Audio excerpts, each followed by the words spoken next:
Hi, I'm Michelle Bege with a look at what's happening in Latin America now. But first, our news trivia. Which South American country is home to the whimsical castle that inspired the author of The Little Prince? We'll have the answer later. We start this week with breaking news from the region. Let's go to my colleague Dan Collins, who has a special report on the confirmation of avian flu in the Galapagos. Michelle, the Galapagos National Park said this week that it had detected its first cases of avian flu on the remote Ecuadorian islands that inspired the theory of evolution. National park authorities in the Galapagos Islands have heightened biosecurity measures to protect its unique fauna from the deadly H5N1 strain of avian influenza. Scientists confirmed on Tuesday that 3 birds tested had died from the virus. The remote archipelago, 1,000 kilometers from the coast of mainland South America, is a birdwatcher's paradise with some 78 species of endemic and native birds. The islands are home to the only species of penguin in the Northern Hemisphere, flightless cormorants, and one of the largest albatross colonies in the world. Scientists say the highly pathogenic H5N1 virus has decimated bird populations around the world since 2021 in the largest ever outbreak. There is no treatment for bird flu, which spreads naturally between wild birds and can also infect domestic poultry. Last year, Ecuador declared an emergency due to outbreaks of avian influenza on farms. In neighboring Peru, the highly contagious virus ripped through seabird populations, killing as many as 200,000, as well as jumping to marine mammals such as sea lions. Scientists fear the same could happen with the endangered Galapagos sea lions and fur seals in the ecotourism haven. The United Nations General Assembly is currently underway. Leaders from all over the world have gathered in New York to discuss pressing global issues. This year, Latin American and Caribbean nations, which have been largely ignored in the past, are sending a clear message. The current world order needs to be re-evaluated. The president of Brazil, Lula da Silva, is leading this call to action and believes that Brazil is ready to help address the world's challenges.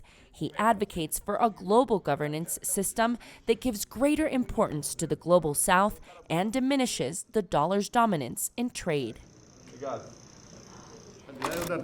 The celebrated Colombian painter and sculptor Fernando Otero has died in his home in Monaco on the French Riviera in Europe. The 91-year-old is said to have died due to complications from pneumonia. In Botero's hometown of Medellin, the mayor declared a week-long period of mourning. Often called the Picasso of Latin America, Botero's art lives on in full display across the world, as his plump and voluptuous depictions of people and animals became international sensations. His works grace public spaces and museums in cities worldwide, including Paris, Singapore, Venice, and back to Bogota and Medellin. Ovidio Guzman, the son of the infamous Mexican drug lord Joaquin El Chapo Guzman, has pleaded not guilty to drug and money laundering charges. He was recently extradited from Mexico and transported to Chicago, Illinois, where he appeared before a court. He faces 6 charges, 2 of which carry a possible life sentence. The judge has ordered him to be held without bail until his trial.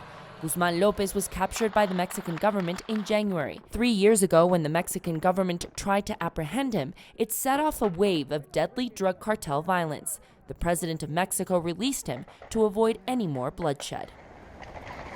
Now let's check out the stories we're following for next week. We're following the Dominican Republic's decision last week to shut down its border with Haiti completely. The reason? The president of the Dominican Republic, Luis Abinader, says non-government agents in Haiti have begun construction of a canal from a river that Haiti shares with the Dominican Republic. This violates a 1929 treaty, according to DR's president.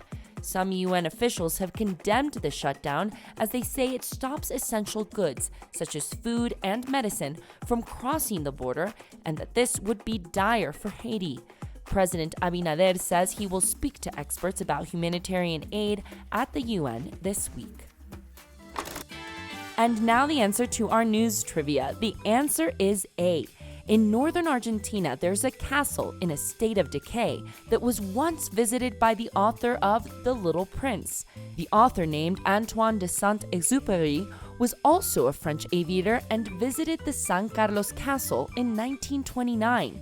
Located in the city of Concordia, the castle is said to have inspired the writer due to its peculiar inhabitants and strangeness. The Little Prince is the story of a pilot who crash lands in the desert and meets a young prince. The novel is one of the best-selling books of all time and has been translated into more than 300 languages. And that's it for this week. We'll see you again soon on Latin America Now.